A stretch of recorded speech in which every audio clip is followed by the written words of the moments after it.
that cannon right there.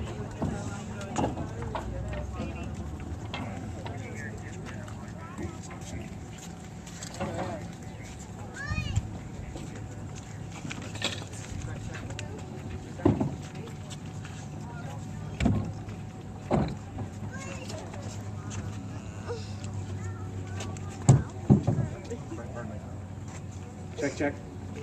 Testing. Can you all hear me? Fantastic. Good morning, everyone.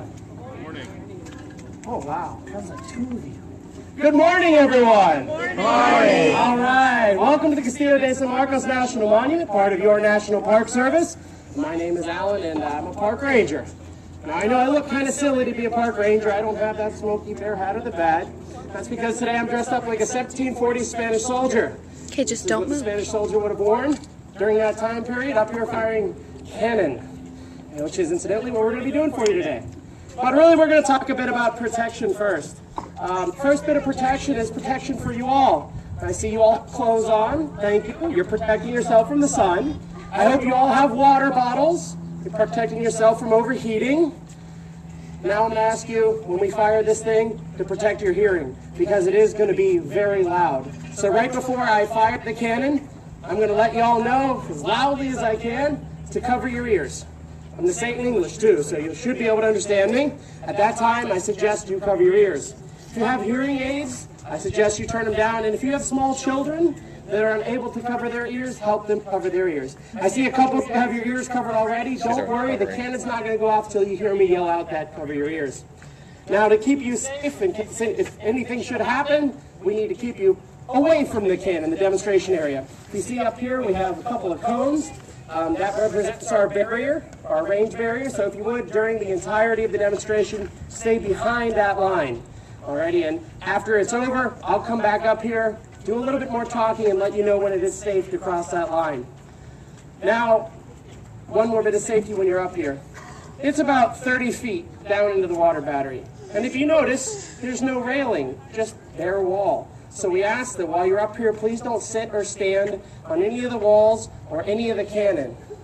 That will keep you safe, and it will also help keep this structure safe and help preserve it. Okay, so the Castillo. It was built here to protect something, to protect St. Augustine. But, you know, St. Augustine was founded here to also do some protection of its own. It protects the treasure fleets. Okay, so you think of St. Augustine, there's not much here. There's, you know, mosquitoes and alligators and swamps, and that's about it. There's nothing of value other than its location. Well, just off the coast is the Gulf Stream. It's the world's largest oceanic current. It moves more water than all the streams and rivers on the face of the planet combined. That warm water makes its way around the tip of Florida, then up the east coast of Florida at 3 to 5 miles an hour. Then it widens and heads east across the Atlantic Ocean. Once a year, the Spanish would gather up their ships loaded with gold, silver, spices, the wealth of South America. They would meet in Havana, Cuba, form the treasure fleet, then make their way up the coast of Florida. They'd sail on by, and when they were off the Carolinas, they'd pick up those westerly winds that would push them back to Spain. They did this year after year. For about 300 years, the Spanish moved around $1.5 trillion worth of goods. That's a massive amount of wealth to be sailing by, all right? And before St. Augustine was here, if they were sailing up the coast and they got hit by a hurricane or piracy, or they ended up running aground, getting stranded, where would they go for protection? Basically, the Spanish would have to walk across North America, down in through Mexico, where they would be able to find friendly Spaniards. She's fine. That's not really good insurance policy. So you need something along this coast of North America to be that protection, that base. So you know that if you shipwreck to the north, you just march south along the beach till you hit your friendly colony, where they would be able to, at that point, dispatch a recovery effort and communicate with Havana, Cuba, which is the next closest Spanish settlement, to try and recover that wealth and get you to safety, basically.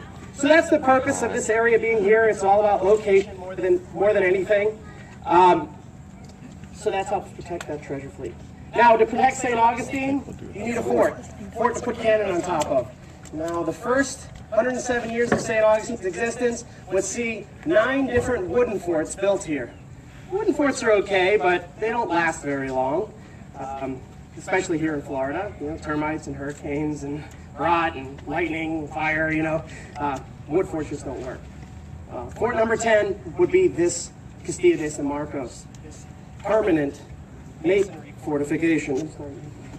Sorry about that.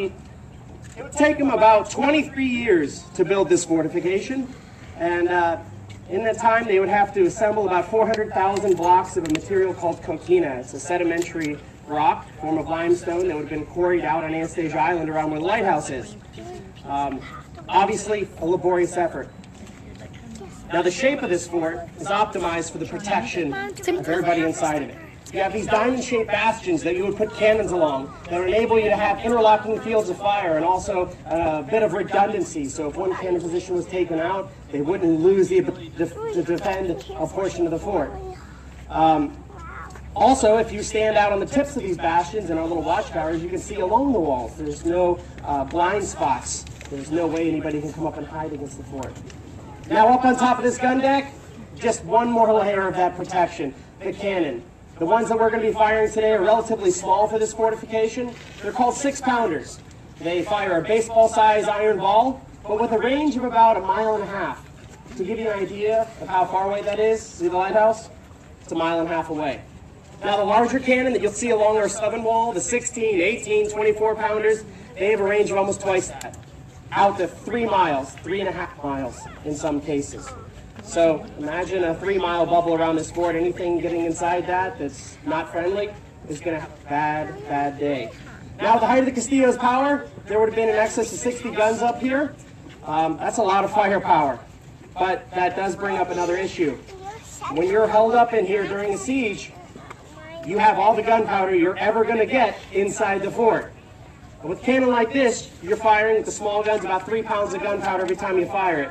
The larger guns, like the 24-pounders, you're firing 12 pounds every time you're firing it. So if you were, like they do in the movies, fire them as quickly as you could, all of them as quickly as you could, you would run out of gunpowder really quickly. And that's not how you win a siege. The first siege of St. Augustine lasts 51 days. That's a long time. Oh, that's a long time. Now, 51 days of firing. How did they make that powder last? Well, they did drills like we're going to do for you today. They're a little bit slower. It's called a siege drill. It's very showy, and it seems kind of silly with one cannon to be doing it. But while you're watching it, imagine there being 60 guns up here, and they're all in their own part of the process of this firing. About once every 15 minutes, a gun would be fired again and again and again. Pretty much a continual, sustained rate of fire fortification until one or two things happen. Until you run out of gunpowder, which, if you do that, then you just open up the drawbridge, run up the white flag, and start speaking a different language. Or your enemy goes away. So those are kind of the two outcomes. So while we do this drill, it's going to be called in Castilian Spanish, but there will be one command in English. Do you guys remember what that's going to be? To cover your ears. Good. Also, there's only one other person than myself up here that's getting paid to do this. The rest of these folks are volunteers. They come out here on their day off to help bring history alive for you folks. So if you will, please join me and give them a round of applause. Enjoy the drill. After the drill, I'll be right back up here to finish chatting with you and let you know when the range is safe. Make sure to cover your ears, please. Canoniero, formen una línea.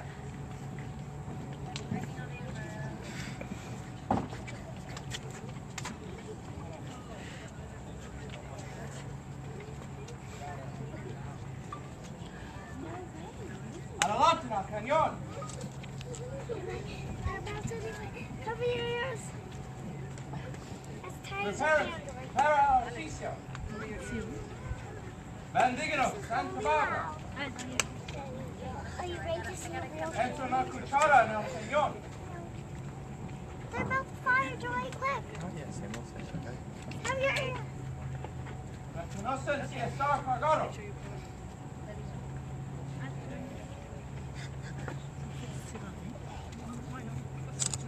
Prepare una cuchara. I want to see it.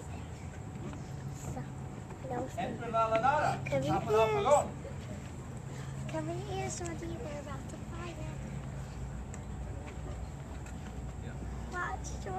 Pasen la lanada en el cañón.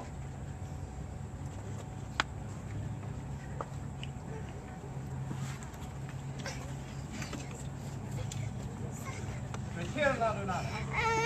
They're about to do it. Cover your ears super tight, Georgie. Pronto atacador Oh, baby. y pulver. Come back. Sit down, sit down. Sit.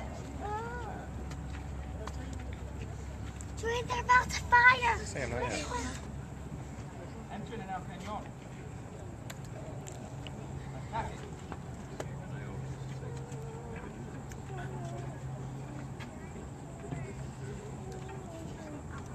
Georgie, go. No. Stay with us. Atacador a su lugar. Sammy, sit down. Sit down. Okay. Sit down. Vámonos, despegue. Georgie, they're about to fire. No, that's not the right person. Páganse el cañón en la batería. Cañón en batería. Georgie, they're about to. Ella. You don't want to not. Páganse para la They're puntería. about to fire. You scared? Apunte.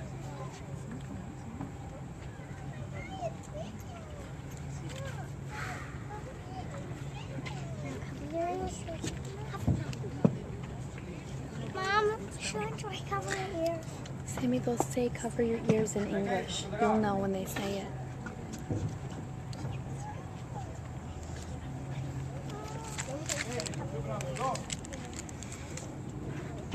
Vámonos al fuego.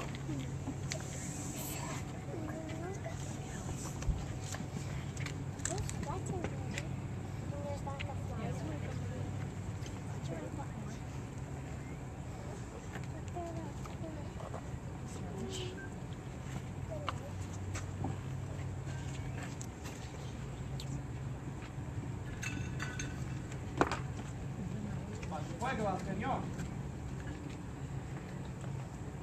Alto. Y soplen la mecha. Cover your ears. Georgiana, cover them.